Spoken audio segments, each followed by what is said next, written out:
Our main goal in this lesson will be to discover if there is a linear relationship between two variables x and y. And I will begin with two examples where I show scatter plots of some data. The first scatter plot that I want to show you is the change in global temperature in degrees Celsius since 1960 versus the concentration of CO2 in the atmosphere in parts per million.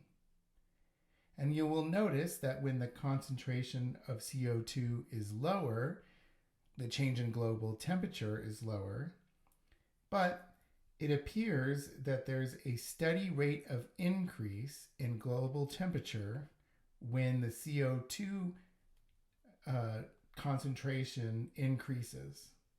And so there appears to be a linear relationship between these two variables. We will see more about this later in this lesson. But conversely, we can look at this data set, which shows college GPAs versus SAT scores on the English section of the SAT. And in this data, you'll see that there does not appear to be any sort of relationship between college GPA and SAT English. There are folks with low SAT scores and low college GPAs, and high SAT scores and high college GPAs. But there are also people who have low SAT scores and yet still have fairly high GPAs. And there are also people who have high SAT scores and have fairly low GPAs. So this data set appears to not be linear. Now, we would like to figure out how we can measure whether two data sets are linearly related. And so we're going to move on to the concept of correlation. So the correlation coefficient, R, is what we call a scale invariant measure of the linear relationship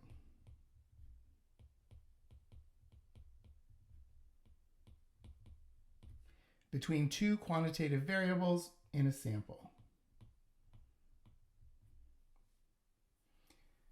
So this correlation coefficient, R, is actually going to be an estimator for the true correlation coefficient between two variables, which we're going to label as rho. So if we had all of the information about the population, then we would be able to say what the true correlation coefficient is. But we will only be dealing with samples, and therefore we will estimate that true correlation coefficient rho using R. So how are we going to come up with this correlation coefficient? Well, the first thing that we're going to do is we're going to use z-scores to normalize each data point relative to the mean and standard deviation. So in other words, we're going to take a data point xi, and we're going to go ahead and subtract the mean and divide by the standard deviation. We're also going to take our data points y, and we're going to subtract the mean for y's and divide by the standard deviation for the y's. And the results of this process are going to be scale invariant. So you'll see that these new quantities that have been normalized, they're essentially finding z-scores for x and y. They will be unitless. So we took x of I and subtract off the mean, but when we divided by the standard deviation, the z-score that we got for x no longer has units. But it's a little bit more than that. What this allows us to do is to compare data on two different scales. So in one of our examples earlier, we had global temperature change was measured in degrees Celsius, and CO2 was measured in parts per million. Now, if we normalize both X and Y, our z-scores are not going to be measured in terms of units of parts per million or degrees Celsius, but they're going to be in terms of units of standard deviations above and below the mean. And this allows us to compare these two quantities. Okay, the second step that we're going to do is we're going to multiply the above z-scores so that the sign will be positive if X and Y vary in the same way, and will be negative if X and Y vary in the opposite way. So let me show you how that works. I'm going to draw some data that varies linearly, and it's increasing. Okay, so this is my data set, and I'm going to compute what the mean would be. The mean would probably be somewhere in here for X, and maybe somewhere in there for Y. And you can see that if I have a data point that's, say, up here,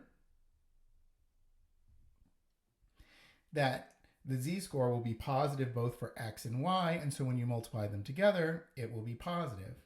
But if I have a data point, say, down here, then the z-scores for both X and Y will be negative, and if I multiply them together, they'll be positive.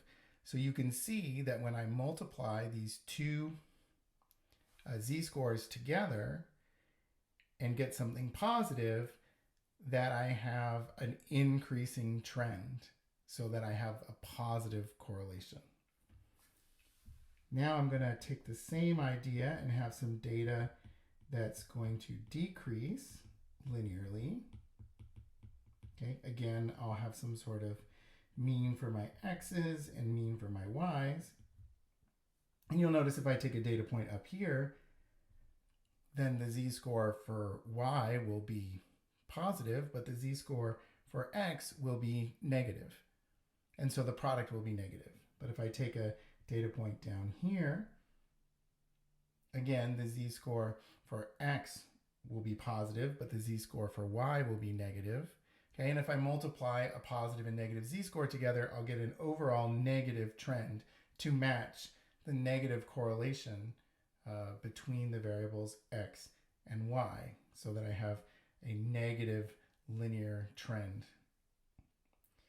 Okay, so now the final thing that we're going to do after we have these products of the z-scores that we're going to multiply together is we're going to average the products using n-1 to balance the standard deviation computation. So I'm going to sum up all the products of the z-scores and then divide by n-1. Okay, so what does this look like in practice? So the correlation coefficient is going to be the sum from I equals 1 to n over all the data points of the z-score for x multiplied by the z-score for y. And because I want to average those products, I'm going to divide the whole thing by n-1. But I'm dividing by n-1 instead of n because that's going to balance out the standard deviation computation.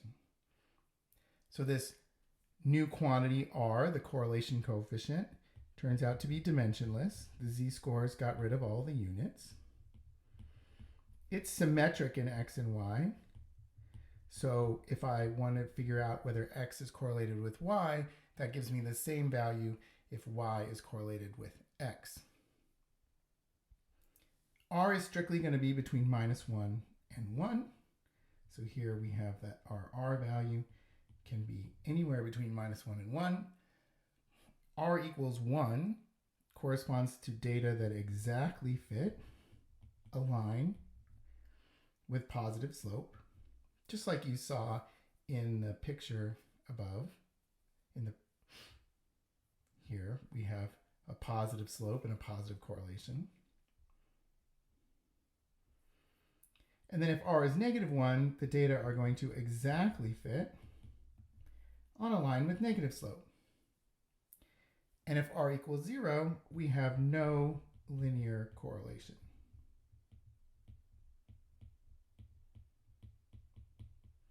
As you will see in a moment, that does not mean that there's not necessarily a correlation between the two variables. It's just not a linear correlation. Okay, note R can only measure that linear correlation. So if R is equal to 0, there is no linear relationship. But there still can be a nonlinear relationship between the variables. So let me show you some examples. Okay. So here, if R is equal to 1, you see that there's the data exactly fit on a line with positive slope. Okay, if we relax that to 0.8, you can still see a linear relationship, but that linear relationship becomes less clear with 0.4. With 0, I see no linear relationship. I see kind of a soft linear relationship with a negative correlation of 0.4. Gets better with a negative 0.8, and then negative 1 exactly fits on a line, on the line with the negative slope. So you get a sense that correlations that of say 0.8 up to 1 are going to be good correlations, right? Showing a linear relationship, but say 0.4 is going to be a weaker correlation because there seems to be a lot of scatter around the line. In the second row, again, we see the positive perfect correlation and the negative perfect correlation corresponding to the data. If you have a line with no slope, that would have 0 correlation. Okay, but then you can see patterns like this one that have no linear correlation.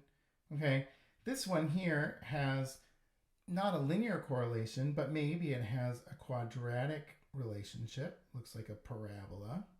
Okay, this one looks hyperbolic. I'm not sure what kind of scenario would produce a hyperbolic relationship, but that's what it looks like.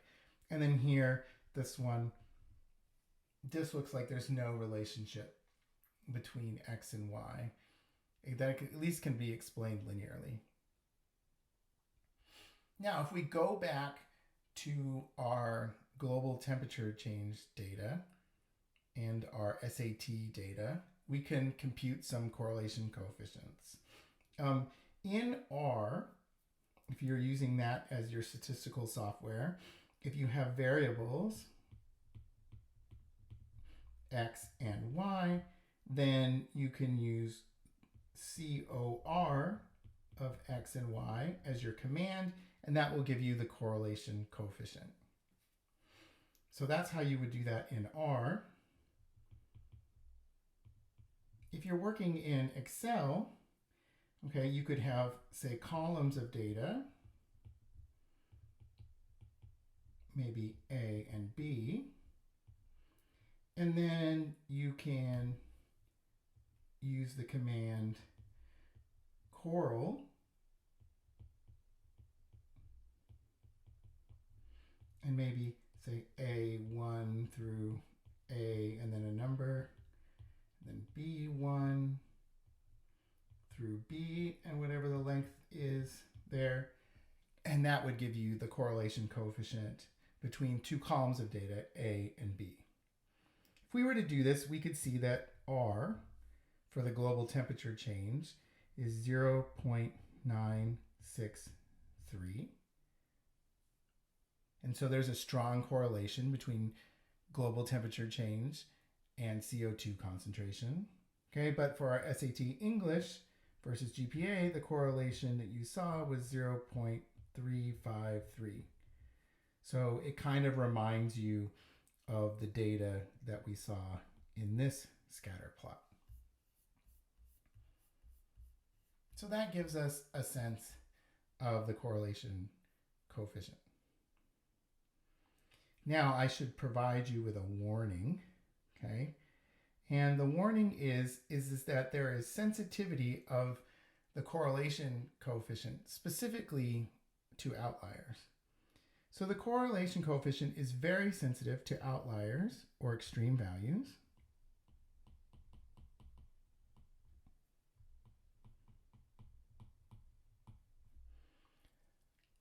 So we can consider the data below in which we have moved one point within this data set. So here, this is a point in blue, and we've moved it to 3 different locations. In that first data set, there's a very weak correlation of 0.2. So maybe there's some sort of linear relationship that you see here. But in the second data set, okay, if you move this data point here to here, okay, then all of a sudden you get a correlation and kind of a best fit line that look like that, and notice that the correlation becomes stronger. So we've kind of changed the whole trend and the whole trajectory of our line that best fits this data just with one point. But notice that if I move the correlation, if I move the data point down here, now all of a sudden there's this very weak negative correlation. And so we have to be aware that the correlation coefficient is very sensitive, okay, to outliers and extreme values.